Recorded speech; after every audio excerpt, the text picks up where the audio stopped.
Hi guys, and welcome back to the channel.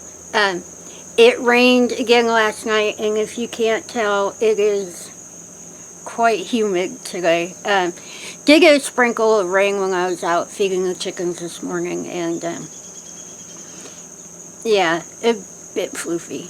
But anyway, I moved a bunch of the babies after dark last night, and it's time to go take a nice good check on them, and probably bring them a little breakfast. So hold on, and oh, and at the end I have something really cool to show you too. So hold on, and we'll get to that. Okay, there are a few brave babies that have gone outside. Most of them haven't gone outside yet this morning. It's about 10 o'clock, and I didn't want anybody to be running around not having breakfast, so I brought the breakfast into the house with them, and thought maybe it would be a good up-close look at all of the beautiful colors on these Wyandottes. But I really kind of was hoping that a few more of them would go outside. But I'm also not opposed to bringing breakfast in bed, you know, once or twice. One thing I've found is that chickens take, you know, about 3 days to learn very much. And they will learn an awful lot watching the older chickens. But it is going to take them a couple of days to get used to everything. Going in and out. Ooh, the colors on that one, she's so pretty. But there are 3 different colors. There's the splashes, which are the really light ones, and the really dark ones, like that. You can see the red in her feathers. And then there's the really pretty gray ones. And oh, somebody's trying to choke on their food. They're very silly and they're very excited for breakfast. But these guys are used to eating at the very early crack of dawn. And I do feel kind of bad putting their breakfast off. But I did want to see how many of them would go outside.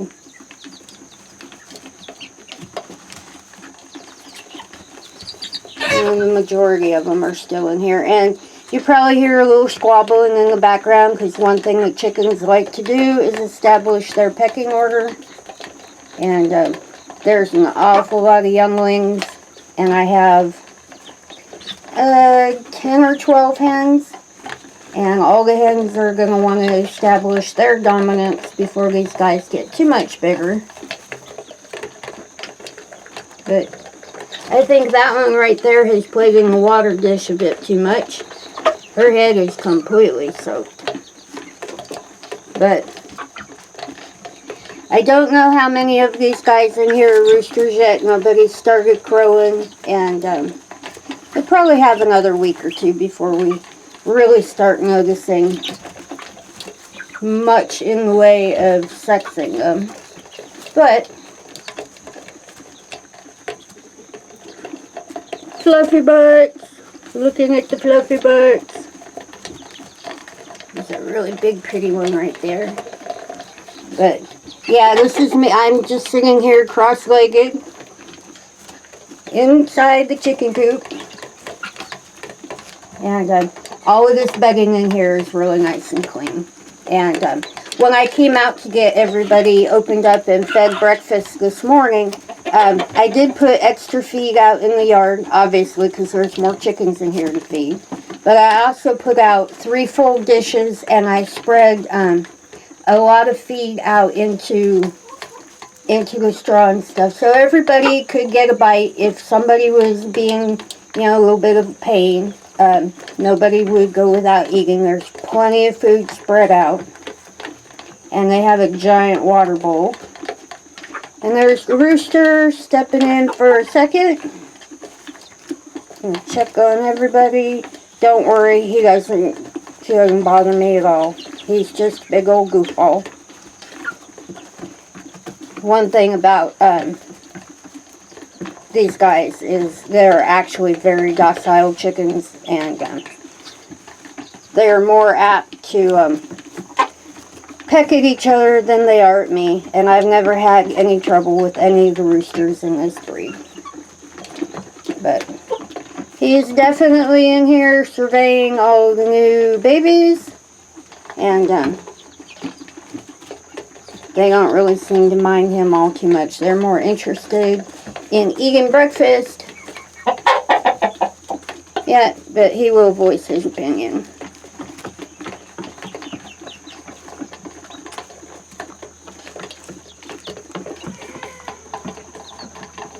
Yeah, you look like you've been playing in the water bowl too. All those wet heads. They do like a chicken with a good appetite. And the babies are going in and out.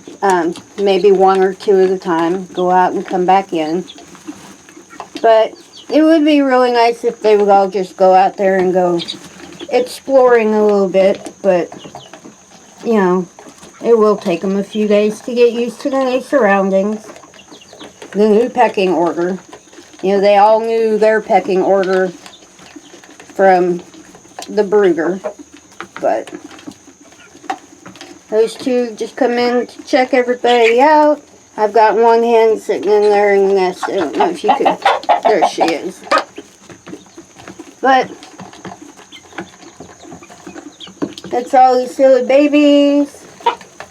And now I do have Brahma babies, but I chose last night not to move them out to the big coop because the rooster out there is much larger than they are. And there are a few. That's one of the older hens. My rooster back there. The Brahmas definitely are a very, very docile, very loving breed. But that rooster is so much bigger than the babies. And some of the babies are still a little small. So I just wanted to give them another week. And these guys are still in here inspecting.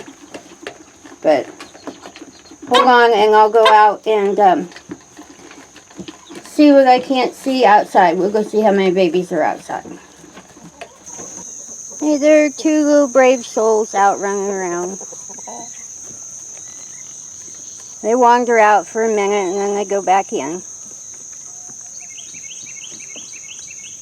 But I don't know if you can see down in there, but there's an awful lot of food and stuff. So no matter where they get run off to, there's plenty out here to eat.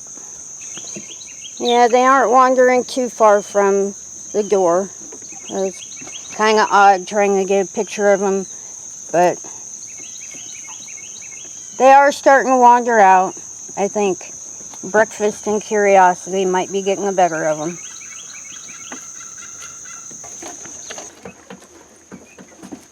Well, we're going to do one more little check-in here on these guys, since they just want to hang out in the house for right now, and that's fine. It's only a little after 10. Apparently they finished their water and they're working on their food. But hopefully they'll go out and wander around a little bit more. It is awful early in the day.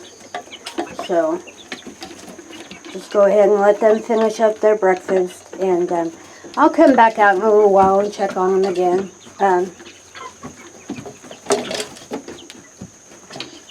Yeah, I think they're going to do well. They seem to be settling in. Really would wish that they would go out a little bit more, but I think it'll all be good. Everybody's just hanging out.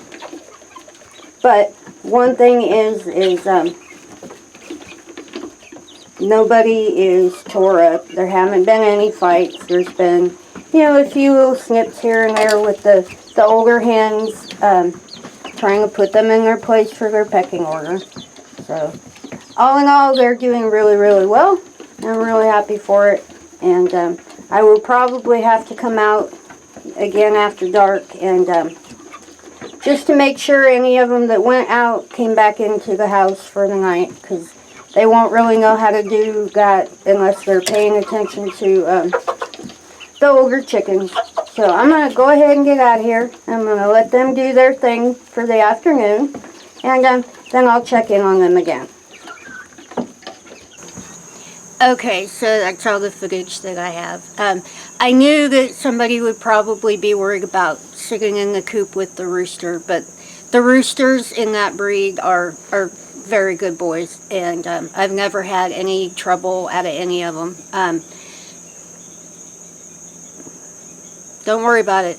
He's a really good rooster, and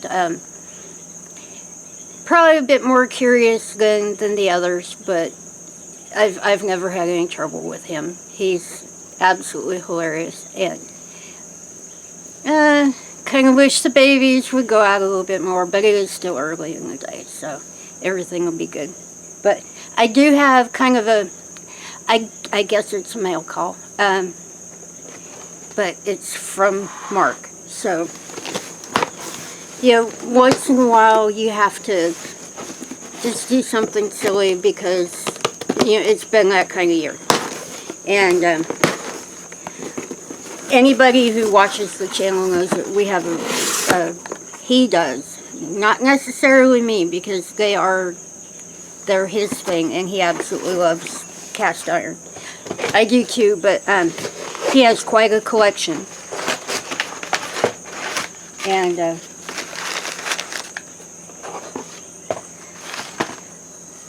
sorry, I gotta make sure to get all this out so I can explain it.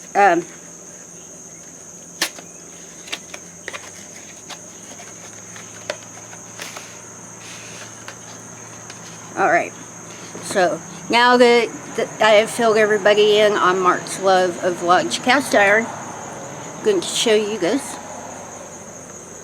Hopefully, it's a 2020 Made in America with Rosie the Riveter, and this is actually a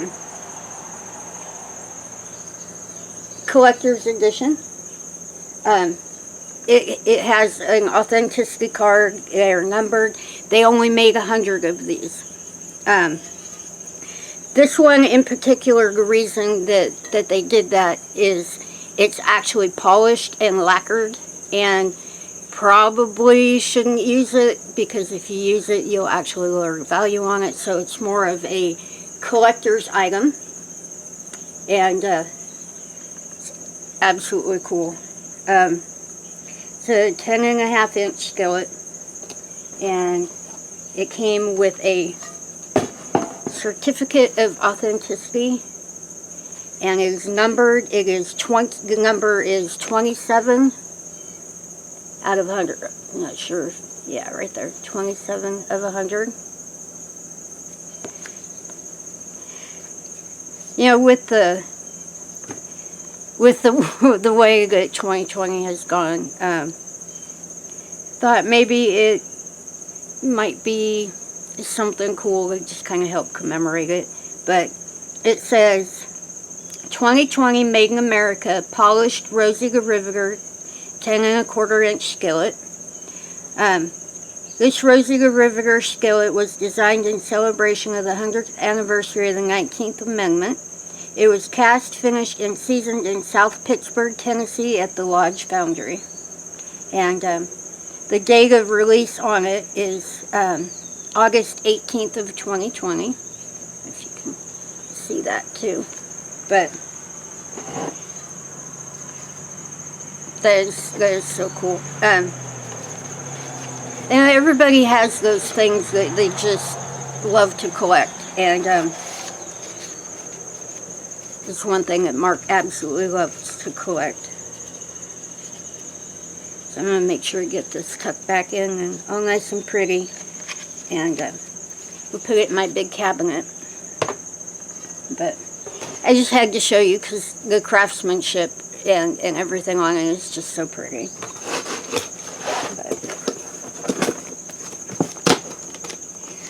Oh, another funny thing about it, when they put them up for sale, you know, they put up 100 of them to sell as collector's items with the numbered card.